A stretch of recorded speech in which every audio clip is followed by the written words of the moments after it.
Right folks, now this is the setup for the watercolour wash. I've got two pictures which I'll explain them both to you in a minute or two. Got my tissue, which is really handy. You always keep this in your left hand or your right hand depending which way you're holding the brush. Brush in one, tissue in the other. Pencils and pot of water. Now this is the original picture I did with the pencils, and you can see I've written original on it. Well, the reason I've done that it will be pretty obvious when you see the second one. Can you tell the difference? No. Well, this is what I did. I scanned this into my computer and then I printed it off again. And if you're sensible, you won't use this, because if you use this to wash, could end up with ruining it, and then all that hard work would be wasted. But I think like that, I would leave it like that personally. I wouldn't touch it with water. But the idea of a watercolour pencil is to use water, so I will. But I've got an easier way of doing it. What I'm going to do, put that one to one side for the moment, what I'm going to do is I'm going to wash that one. How can you do that, Cole?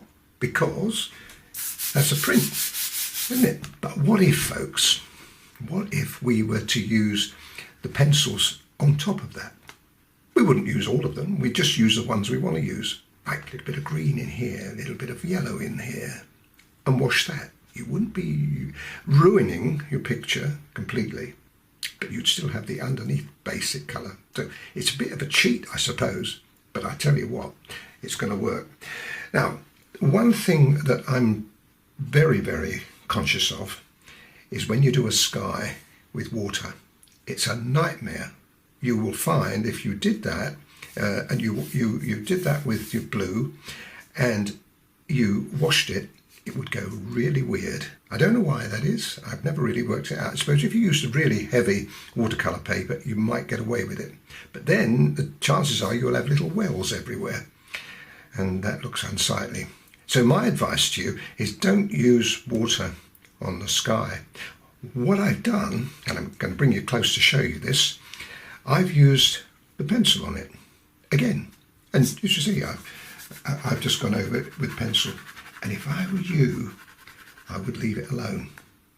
Now there's one little bit I haven't done here, and I'm going to bring you close in to show you, and I'll explain it a little more. Now, although I'm not going to use water on the sky, I did feel that I wanted to make just a little bit of it. So this area just here hasn't been done. This was the print, but you can see it's quite pale. But if you go over it like I'm doing now with a little more blue, up in the corner, I always make them just a little stronger. It's just the corner thing I have, as you probably know, folks. And when you get down to there, I pull away. Don't continue all down to the bottom, because we're going to be washing some of this down here. Okay, and now there's a couple of little things you can do with this. You can either rub it with your finger. Now, you think, well, that's not going to make a lot of difference. Surely it doesn't rub in. Actually, it does to a certain extent. You get a smoother surface. The other thing you can do, if you want to, is you can use one of these. And again, it's not going to make a great deal of difference. You tend to just push a little bit of it in, but as you can probably tell from that, it's not going to make an appreciable difference. But at least I know that I've done my very, very best to put it in.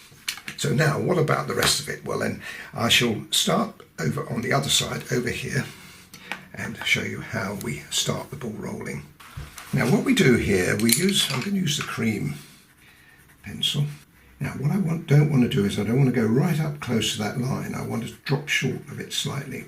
I've done just those two. I've faded it back into here because I don't want anything in here. I want to keep that white. But you see how nice that looks on the screen. Put some green in here. I wouldn't put all the greens in. I just put colours that you feel would enhance the picture. You don't want to put too much. You've already got the colour underneath, which will shine through really well.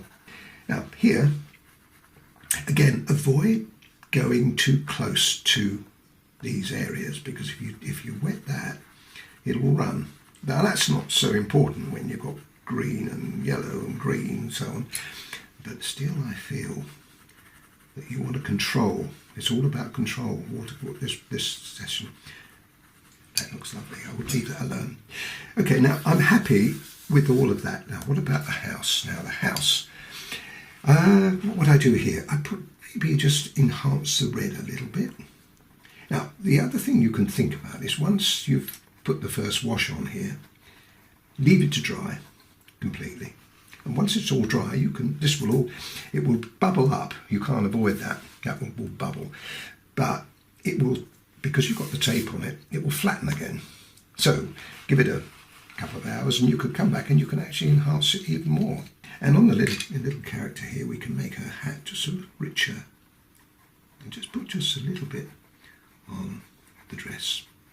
Just a little bit of colour on the dress. I'd leave the basket too. I wouldn't worry about that. Now, how to use the water. You dip your brush in the water, and what you want to do is to make sure you don't get it too wet. What we'll start off by doing, I'll bring you closer than this, but what I want to do is to show you how you use it very, very carefully. And what you want to do, you don't want to leave any, especially on a situation like this, any of the area that can create a water line. Now, this won't necessarily apply to the rest. It's only when you've got an area like this. Now, be ever so careful. Now, I'm going to do the tree again from a distance so you can see just how much water I'm using, and then we'll come a bit closer. I just want to make sure that I don't put too much water on it. Now, you probably can't see, but this is already beginning to bubble. Distant hill, same thing applies there. Go up close to the character without touching it if you can help it. Try to keep that separation. This is where we get a bit tricky, because now we've got to use a less water. This is why I've got my tissue. I can govern it and then just put just a little touch on that. We haven't done anything with his face. Now here we've only done bits of it, but we've still got to, believe it or not, do the whole of it, because we'll have those watermark problems again. Now, as far as the house is concerned, the beams, well, we've done the beams, and I've also done a little bit of work in here. So let's just do the beams first. Do them one at a time. And make sure you don't overdo the water here. Now we've got to go around there without touching the sky. We don't want to put the water on the sky, just on the tree. And when you finish your area, leave it alone, don't go back. Otherwise you'll get some rubbing of the paper. This is not strictly a watercolour paper I'm using. I mean, you could use a watercolour paper, but if you can get it through your photocopier. The little dress now. There you go, that's done. Well, there's the finished picture, folks. Well, there we are, folks. This is the one we've washed, and this was the original. Now, the choice is yours. I would suggest you do it the way I do it, because had you done this one, this would have been very, very much darker than that. And bear in mind, we've only put almost a top coat on. Either way, it looks good. In fact, it looks good because we've got two. We can either use one or the other to print with. You saw the print come out really well when we printed it. So you lose nothing by trying it. Anyway, there's more of them. I'm going to do more. So look out for them. See you next time.